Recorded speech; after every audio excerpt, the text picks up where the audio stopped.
Hello, viewers. Just a few words about the two wars which has destroyed not only Afghanistan but Pakistan. The first war, which started in the late 1970s, the Soviet-Afghan War, which the US pumped in money, dollars, training, material, and the Pakistani basically security forces became the conduit to launch the jihadis against the Soviet Union. That war continued for more than 10 to 15 years. And then the 9/11, where Pakistanis, again, on the behest of the US, launched an operation against those same militants which they trained about 10 years ago to destroy them. And these two wars has basically changed the whole political and the legal structure of not only Afghanistan but Pakistan. Hello viewers, just a few words about Kazi Fisa, the former Chief Justice of Pakistan. Well, it's a disgrace to call him a Chief Justice.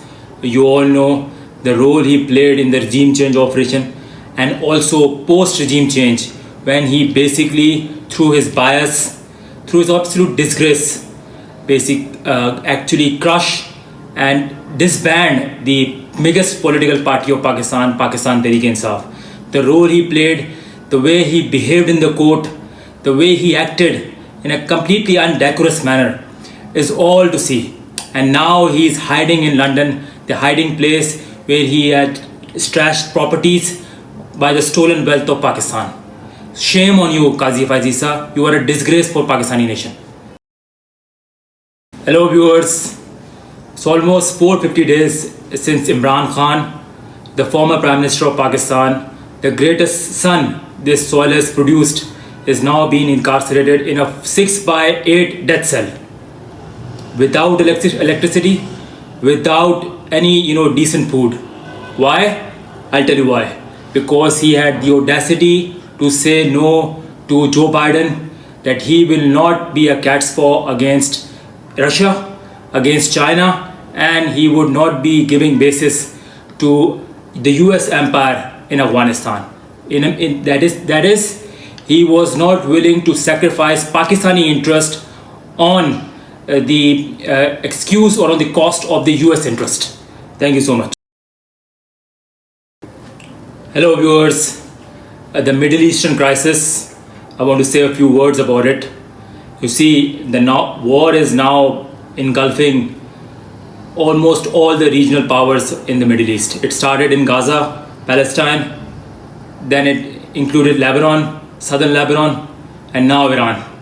And it has all the potential to basically go to the almost regional Middle Eastern war, in which all the Arab powers and Persian government, the Iranian government, will be involved.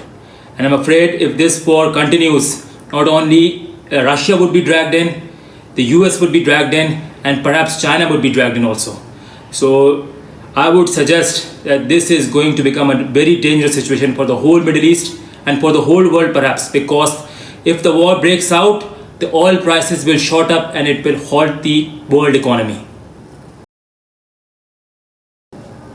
Hello viewers. New York Times is just reporting, which is the most glorified mouthpiece of the US establishment, that the Russian roller coaster, the Russian armed forces, is now basically steamrolling the Ukrainian resistance on the eastern battlefront.